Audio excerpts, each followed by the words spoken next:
Mentally এত তাড়াতাড়ি stable হওয়ার কথাও নয়, সেটা সম্ভব না। কিন্তু মানে আমি যেটা বলবো যে তো মাঝে মাঝেই ভেঙে পড়ছে, কিন্তু আমার মনে হয় যে ওই কান্নাটা দরকার। মানে কাঁদলে না মানে ভেতরের আমার মনে হয় যে যে চাপা ব্যাপারটা আছে সেটা হয়তো রিলিজ হবে, একটু হলেও হবে, এটা আমার মনে হয় আর কি। মানে খাচ্ছে না কিছু, কেন এখনও ওর খাবার দিয়ে গেছিলো, নার্সরা বললো যে পারলে একটু খাইয়ে দেবেন, কেন প্রচুর ওষুধ চলছে।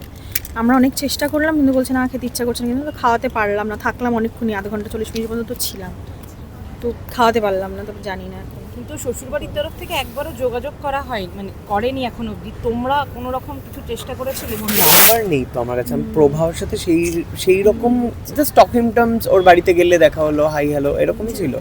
তো ওরকম বন্ধুত্ব আমাদের কখনো তৈরি হয়নি প্রভাবের সাথে। দেখো সোশ্যাল মিডিয়ার ব্যাপারটা না এত বেশি হয়ে গেছে, ছড়িয়ে গেছে, আমার মনে হয় যে ওরা জানে না সেটা তো হতে পারে না। জানে তো অবশ্যই, বটেই জানে।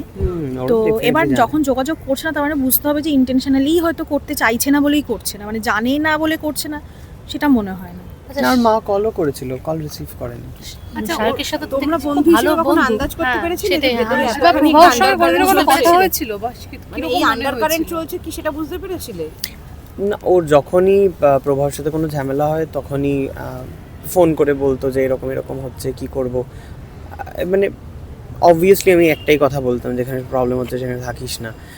আর যদি মনে হয় যে যেখানে প্রবলেম সলভ হওয়ার, তাহলে সেখানে সলভ করে নে। দুটোর যে কোনো একটা তো করতে হবে। দেখো আমরা সবাই এটাই চাই, কেউ তো আর বিয়ে করে ভাঙার জন্য নয়, সবাই একটা পজিটিভিটি নিয়ে, ভালোবাসা নিয়েই সংসার করবে বলেই বিয়ে করে। ধুমধাম করে সুন্দর বিয়ে একদম, হলো। আমার বলছি ধুমধাম করে হোক, সাইলেন্টলি হোক, সবাই বিয়েটা করে একটা নতুন কিছু শুরুর জন্য। এবার আমার কথা হচ্ছে যে তারপরে বিয়েটা ভালো হবে না খারাপ হবে এটা না আমাদের কারুর হাতে নেই। মানে আমরা বিশ্বাস করো বুঝবো না যতক্ষণ ওই চার দেয়ালের তলায় থাকবো কেউ। তো সেটা যখন খারাপ হয় দেখতে থাকে কোনো মানুষ, তাহলে সবাই চেষ্টা করে কি সেটাকে কী করে ঠিক করা যায়, কী করে ঠিক করা যায়।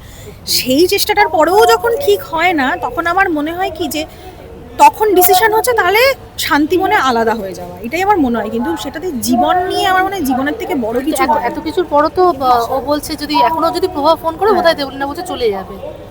হ্যাঁ মানে ওটাই তো বলছে যে এখনো ফোন করলো না, এখন এলো, মানে এখনো ওর মধ্যে সেই এক্সপেকটেশনের জায়গাটা আছে। সেটা তো দুম করে একদিনে ওভারনাইট চেঞ্জ হয়ে যাবে না, সেটাও সম্ভব না। তো আমার কথা হচ্ছে যে সুষ্ঠুভাবে দুটো মানুষ বাবা আলাদা থেকে শান্তিতে থাকো, জীবনের থেকে বড় কিছু হয় না। আর ও তো অনেক স্ট্রাগল করে বড় হয়েছে, আর ও খুব ট্যালেন্টেড, ওর গান যারা শুনেছে তারা জানে, মানে ও ভীষণ ট্যালেন্টেড একটা মেয়ে। আমার মনে হয় যে নিজে কাজ করুক নিজের মতো করে, যেরকম কাজ করে, নিজেও সেলফ ডিপেন্ডেন্ট, এত ট্যালেন্টেড। আমার মনে হয় ওর কাজে ফেরাটা সব থেকে আগে দরকার। আর মানে ওর রিকভারিটাই আমরা সবাই চাইছি, তোমরা যেরকম চাইছো আমরাও চাইছি। 2-3 দিন আগেও আমি শারকের ব্লগে দেখেছি যে মানে তোমার সঙ্গে দেবলীনা কথা বলেছে, গল্প করেছে, কিন্তু আমরা একসাথে পাল জেমসে গেছিলাম, ওখান থেকে শো ছিল না, বুঝতেই পারিনি কিছু। আমাকে রাত্রেবেলায় ও খাওয়ার পরে মেসেজ করছে যে আমি কি এতগুলো ওষুধ খেয়েছি, আমি কি বাঁচবো না, এরকম বলে জিজ্ঞেস করছে। এতগুলো ওষুধও কিন্তু অনেক দিন ধরে কালেক্ট করেছে, অনেক দিন ধরে, তার মানে আজকে ওর জানলাম মনে মনে সেই জিনিসটা ছিল। মানে এটা হ্যাঁ আমি ভাবছিলাম যে এতগুলো ওষুধ তো কোনো প্রেসক্রিপশন কোনো ওষুধের দোকানই দেবে না, এতগুলো ওষুধ একসাথে দেবে না। তো ও অনেক দিন ধরে কালেক্ট করছে, মানে ওর মাথার মধ্যে কোথাও ব্যাক অফ দ্য মাইন্ড ও যাই করছিল হয়তো এটা ওর মাথায় ছিল। লাইভে নিজেও তুমি বলেছো যে এই যে বন্ধু হারানোর ভয়, একজন বন্ধুকে হারিয়ে বারবার আবার সেই মানে বিশ্বাস হারানো, সেখান থেকে বন্ধু হারানো, সেই ভয়টা বোধহয় এখনো আছে। কারণ কালকেও আবার রাতে চেষ্টা করেছে সেকেন্ড লাইফ, তুমি যেটা বারবার জোর দিচ্ছ, ওই জায়গাটায় আসতেই পারছে না। না পারছে না, মানে আরও একটা যে চান্স যে ও পেয়েছে, ও ভাবছে কেন পেলাম। মানে ওটা ওই সাইকিয়াট্রিস্ট ছাড়া আমরা ধরো 2 মিনিট সাইকিয়াট্রিস্ট, আমি জানি না, মানে এটা যতক্ষণ না ভেতর থেকে আসবে আমার মনে হয় এটা আমরা কেউ পারবো না। নিজেকে বুঝতে হবে যে নিজের একটা লাইফ, সেই লাইফটাকে কী করে রাখবে, ভালো রাখবে না খারাপ হয়ে থাকবে, সেটা ওর একদমই নিজের ইনার সেলফ। সেটা আমরা ওখানে গিয়ে নক করে হয়তো 2 মিনিটের জন্য বদলাতে পারলাম, আলটিমেট ডিসিশনটা তো ওর। তো সেটা যতক্ষণ না ও নিজে রিয়েলাইজ করবে, ওই রিয়েলাইজের জায়গাতেই যেতে পারছে না। আজকেও কাঁদছে, আমরা জাস্ট দেখে এলাম। আচ্ছা, প্রভাবের সঙ্গে কোনোদিন কথা হয়েছে তোমাদের?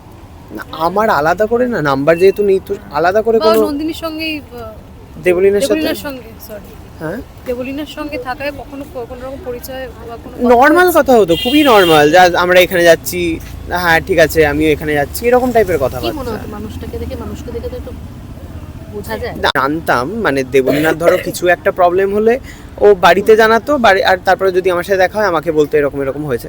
তো আমি না এই কারুর ব্যাপারে খারাপ শুনলাম শোনার পর আমার না ওই তার ব্যাপারে ইনস্ট্যান্ট দেখলাম ওরা দুজন ভালো আছে বা আমিও হাততালি দিতে শুরু করলাম, এটা আমি করতে পারি না। মানে আমি যদি একবার শুনিনি তার মানে তার জন্য আমার বন্ধুটা খারাপ রয়েছে, তো আমার মধ্যে সেই জিনিসটা চলতে থাকে যে এই মানুষটা এক্ষুনি কষ্ট দিল আবার হাসছে খেলছে, ঠিক আছে ওরা ওদের মতো ভালো থাকুক, এটাই আমি চাইবো দূর থেকে। বাট গল্প করলাম তুমি আমার বন্ধু হয়ে গেলে, এরকম আমি ইনস্ট্যান্ট হয়ে যায় না, আমার সময় লাগে। একটা কথা এবার মানে সোশ্যাল মিডিয়ায় যেহেতু কথা হচ্ছে বিভিন্ন একটা কথা জিজ্ঞাসা করবো সাহেবদের, সকলেই বলেন যে একতরফা জাজ করছি আমরা, তোমরাও হয়তো সেটা করছো না একতরফা জাজ। না আমি জানি তো ভেতরটা তো মানে জানি তো, ওই জন্য তো জাজ করার তো কিছু নেই। এটা হওয়ার ছিল বা ছিল না সেটা অনেক পরের কথা। ওরা দুজন ভালো ছিল, মানে দুজন বাদ দাও, দেবলীনা ভালো ছিল না, এটা মেইন ইম্পর্টেন্ট। কিন্তু তোমরা নিশ্চয়ই বুঝিয়েছিলে হ্যাঁ যে বারবার করে আমি তো বোঝাতামই, যখনই কাঁদতো মানে ইভেন ওকে 6 মাস আগে বেরও করে দিয়েছিল, 6 মাস না পুজোর আগে প্রায় 2 মাসের জন্য ওকে বোধহয় বের করে দিয়েছিল বাড়ি থেকে। তো তখনও দিদি ঠিদি গিয়ে ব্যাপারটা সলভ করার চেষ্টা করেছে, বলেছে না মেয়েকে নিয়ে চলে যাও, মেয়েকে নিয়ে ওরা চলে আসে। মাকে নিয়ে প্রবলেম বলছে। হ্যাঁ হ্যাঁ, মায়ের সাথে যোগাযোগ রাখা যাবে না। এইটা কিরম ক্লজ, আমি এটা প্রথমবার, আমি এটা মানে আমি জানি না, মানে মাকে বাবাকে ছেড়ে দিতে হবে, মাকে রাখা যাবে না, মায়ের সাথে সম্পর্ক রাখতে হবে, মানে এইটা আমার খুব উইয়ার্ড একটা ব্যাপার লেগেছে। মানে এইরকম ক্লজ অন্য কিছু তাও বোঝা যায় যে তুমি কাজ করবে না, সংসার করবে, কিন্তু মাকে ছেড়ে দেবে, এটা আমি তো কাজের টাইমিং এও প্রবলেম ছিল ওদের, না, 10টার মধ্যে ঢুকতে না, হবে, কিন্তু বিষয়টা 10টা হচ্ছে পার যখন করা যাবে না। এটা তো না যে শোটা বিয়ের তো আবার পর হয় না বিয়ের পর এরকম। দেবলীনা শো করা শুরু করেছে। না না, সবই আগের জানতো, থেকেই সবই জানতো, জানার পর তাহলে তুমি প্রথমেই তাহলে তুমি বলতে যে আমার এই পছন্দ এই পছন্দ না, তারপরে তোমার ডিসকাশনে আসতে। তো প্রথমেই সব কিছু পছন্দ হয়ে গেল, বিয়ের 1 বছরের মাথায় আর সব কিছুই খারাপ লাগছে, তো সেটা তো সমস্যা। আচ্ছা, এত কিছুর পরও দেবলীনা আবারও ফিরে যেতে চাইছে প্রভার কাছে, মানে তোমরা যেহেতু বন্ধু খুব ক্লোজ, কিছু জিজ্ঞাসা করেছো এই বিষয়ে বা কোনো? চাইছেই, মানে কি জিজ্ঞেস করবো এবারে, কেউ যদি কাউকে ভালোবাসে, ইটস লাইক আমার যেটা মনে হয়, মানে আমরা যেরকম আমাদের মা বাবাকে ভালোবাসি, মা বাবার সাথে ঝগড়া হয়, ঝামেলা হয়, অনেকে মা বাবার সাথে ঝামেলা করেও কিন্তু হাত কাটে বা ডিসিশন নেয়, তারপরে কিন্তু সেই মা বাবার সাথেই আবার থাকে। মানে আমার মনে হয় ও সেই রকম লেভেলের হয়তো ভালোবেসেছে প্রবাহকে যে আর কোনো অপশন নেই, বুঝলি, আমারও তাই মনে হয় এখন এটা। কথাটা তোমার লাইফে বলেছে সবচেয়ে বেশি এখন বিয়ের পর। হ্যাঁ এক্স্যাক্টলি, ও যদি সবকিছু চেঞ্জ হয়ে গিয়ে এখন মেইন ও কি প্রায়োরিটি জানে যে প্রবাহ প্রভাব হয়। যোগাযোগ করছে না বা কিছু? সবই তো জানে, ও হ্যাঁ, ফোন নিয়ে বসে আছে এরকম ভাবে, কারো কষ্ট কখন হয়, আসবে ওর হ্যাঁ। মেসেজ। লোতে তো আরো ওর কষ্ট পাচ্ছে। শুধু মেসেজ না, ইনফ্যাক্ট ওর বোধহয় জোম্যাটো সুইগি সব দেবলীনার নাম্বারে কানেক্টেড, ওখান থেকে অর্ডার করছে।